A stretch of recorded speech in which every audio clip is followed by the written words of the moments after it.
강둑은 터져 있는데 집안에 아무리 해도 이건 효용이 없잖아요. 그런 관점으로 보면은 우리가 이제 중진국 함정이라는 게 있고 이제 선진국 함정이라는 게 있는데, 근데 이 글로벌 키웠는데 글로벌 기업을 키워가지고 3만 불이라는 고소득 국가에 진입을 했는데도 불구하고 아직도 그 산업에 흔히 이제 우리 사회에서 패스트 팔로우에서 퍼스트 무브로 가야 된다 이런 얘기들을 많이 하지 않습니까? 근데 이분들이 보지 못하고 있는 게 있어요. 대한민국이 지금 선진국 함정에 빠져 있다. 그럼 이 선진국 함정에서 벗어나려면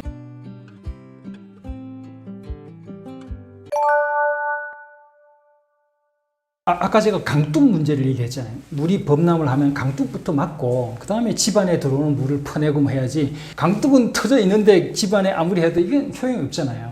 그러니까 마찬가지인데, 일단 우리가 이 국내에 일어나는 이런 여러 가지 이제 경제 사회적 문제를, 일자리 문제, 양극화 문제 이런 거를 해결을 하려면 국가 단위로 대한민국이 지금 국제사회에 어디에서 포지셔닝 하고 있냐, 이걸 먼저 봐야 되는 거 아니겠습니까? 그런 관점으로 보면은 우리가 이제 중진국 함정이라는 게 있고 이제 선진국 함정이라는 게 있는데, 중진국 함정이라는 거는 뭐냐면은 개발도상국이 경제 발전을 쭉 이제 합니다. 하면서 이제 어느 정도 성장을 하다가 이 내수 시장이 어느 정도 성장의 한계에 부닥칠 때가 와요. 그게 뭐 인구 수의 한계도 있고 이제 그런 단계가 오면 이 성장이 정체가 되죠. 근데 왜 그러냐면 이게 글로벌 기업을 못 키운 거예요. 해외로 나가서 일감을 끌어들일 수 있는 글로벌 기업이 없고 내수 기업만 쭉 이제 그냥 도토리 키재기를 키우다 보니까 내수 수요는 있으니까, 그럼 이제 여기서 이제 기업이 어느 정도 크다가는 멈칫 성장이 정체가 되죠. 왜? 내수 사이즈가 제한돼 있으니까. 근데 이 중진국 함정을 돌파했는 국가들은 100% 뭐냐? 여기에서 글로벌 기업을 키워냈어요. 대한민국도 중진국 함정을 뚫었잖아요. 그 뚫은 이유가 뭐냐? 삼성, 현대, LG, SK 같은 글로벌 기업들을 이 5,200만이라는 내수 시장에 막혀 있지 않고 해외로 나가서 글로벌 일감을 끌어들이면서 우리가 중진국 함정을 돌파를 했거든요. 근데 이 중진국 함정을 돌파한 후에 우리가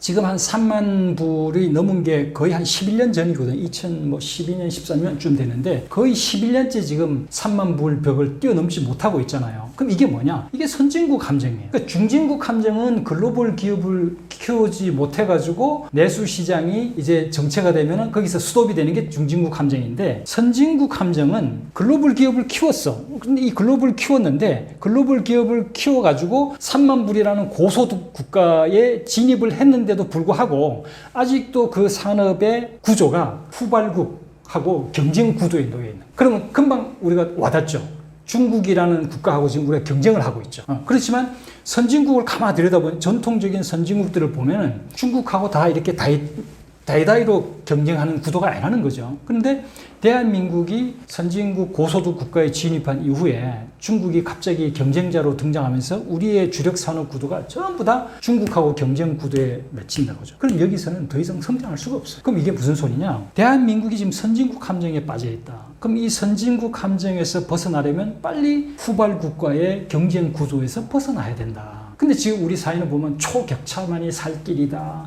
중국보다 더 기술 격차를 늘려야 된다. 그게 당위는 맞죠. 근데 그게 가능합니까? 우리 10배의 자원을 갖다가 투입하고 있고 더 빨리 추격해 오는데 항상 추격자는 더 빠르게 돼 있습니다. 앞서 나가는 선도자보다도. 그렇다면 이제는 우리가 선진국이 됐으니 그동안 개발도상국에서 선진국이 되기까지 쭉 축적해온 경제 역량이 있단 말입니다. 앞서 제가 말씀드렸죠. 이 축적된 경제 역량을 활용을 해서 한국만의 비대칭성으로 경쟁을 해야 되는 거죠. 비대칭적 경쟁 전략으로 나가야 되고 그 비대칭성을 찾아야 되는 거예요. 그래야 대한민국의 국가 포지셔닝이 국제사회에서 다시 한번 도약할 수 있는 길이 열리는 거예요. 그걸 못 찾으면 선진국 함정에서 그냥 헤매다가 추락하는 길밖에 없는 거라는 거죠. 그러면 대한민국이 국제사회에서 어떤 포지셔닝이 있냐를 봐야 돼요. 그럼 지난 우리가 한 40-50년간 압축 성장을 해서 지금 대한민국은 선진국 한 30 몇 개국 OECD 국가들과 그 다음에 밑에 한 170여 개국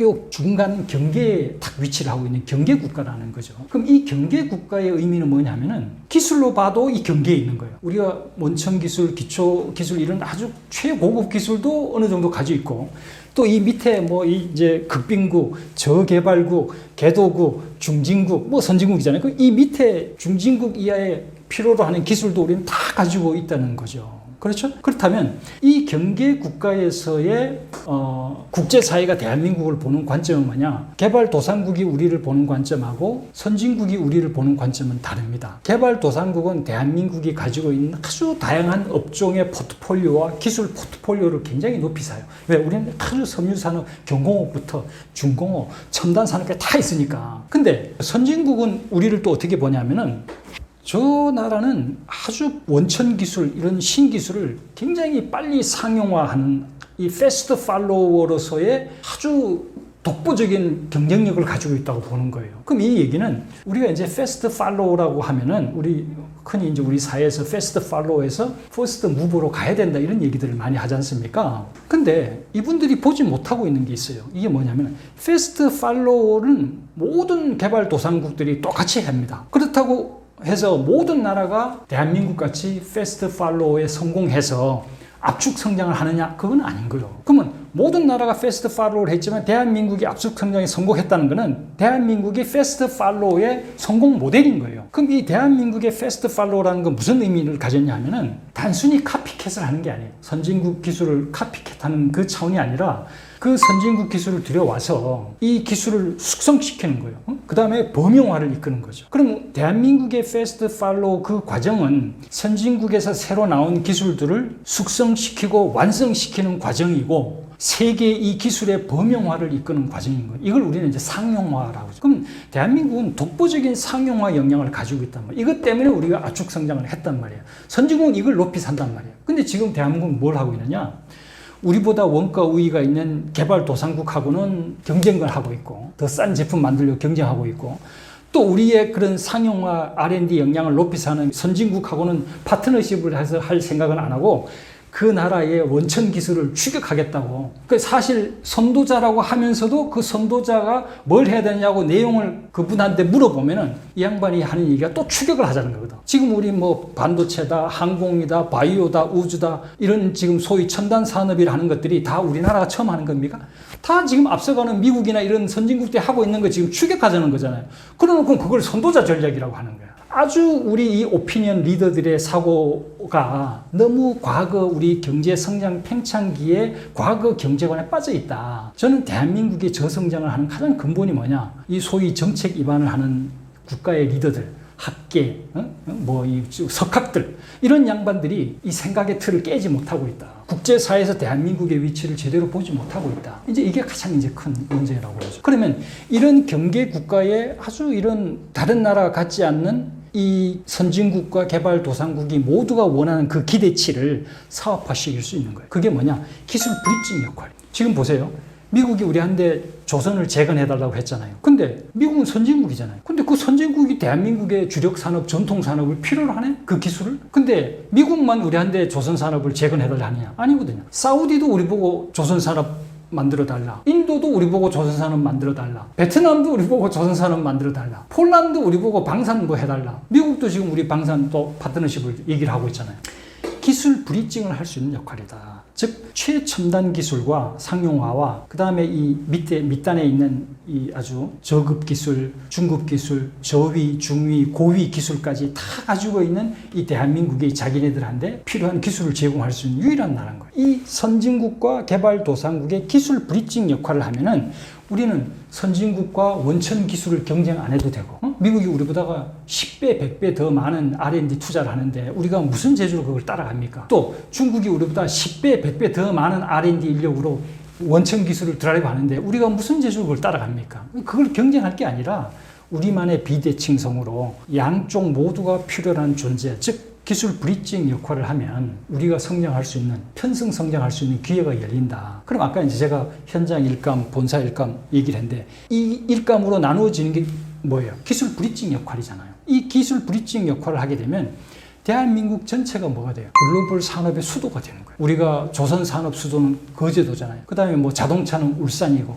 포항은 제철 산업 도시고 이 각각 산업 도시가 글로벌하게 우리가 현장 일감을 뿌려가지고 기술 브릿징 역할을 하고 그 나라의 산업을 육성을 해주면 대한민국은 각각 지방의 산업 도시가 모인 글로벌 산업 수도가 되는 거예요. 거죠. 그럼 글로벌 산업 수도가 된다는 건 글로벌 국제 허브가 된다는 거예요. 그럼 글로벌 국제 허브가 된다는 거는 그 국제 허브가 싱가포르처럼 국제 허브 일감, 즉 본사 일감으로 경제가 돌아가는 구조가 된다는 거죠. 그럼 보십시오. 지금 우리가 아까도 제가 얘기했듯이 지방에 공장 사업장이 있고 수도권에 이제 본사가 있는데 요 구조를 그대로 글로벌하게 확장을 시켜버리는 거잖아요. 그러면 사업장은 해외 온통 거기 이제 허브 앤 스포크잖아요. 그 스포크가 있고 바퀴 여러 군데 있고 그 다음에 국내는 이제 본사로서 수도권으로서 글로벌 수도로서 허브가 되는 거잖아요. 허브 앤 스포크. 그러면 그게 이제 K 제조업의 세계 패권이 되는 거고 또 우리가 규모의 경제에서 밀리고 있는 중국의 물량과도 맞설 수 있는 힘이 생기는 거죠. 그럼 우리는 첨단 기술은 선진국에서 파트너십으로 상용화 파트너십으로 더 빨리 끌어당겨오고 그 다음에 개발도상국을 활용을 해가지고 물량을 일으켜가지고 규모의 경제를 달성하면 우리가 중국에 하고도 경쟁하면서 우리는 또 양쪽하고 경쟁하지 않으면서도 우리만의 일감을 가져올 수 있는 이제 그런 국가로 포지셔닝을 할 수 있다. 그게 국제개발협력 플랫폼이죠. 즉 국가 아이젠다, 그 나라의 국가 아이젠다, 미국 같으면 이제 조선 재건 사업 그런 아이젠다를 발굴해가지고 해결해주는 맞춤형 사업을 하는 물건 팔아가지고 수출해서 장사하는 돈 버는 그런 나라가 아니라 국제개발협력 플랫폼이 되면은 우리가 그런 기술 브릿징 역할을 하는 글로벌 산업 수도로 업그레이드 할 수가 있다. 이제 그런 거죠.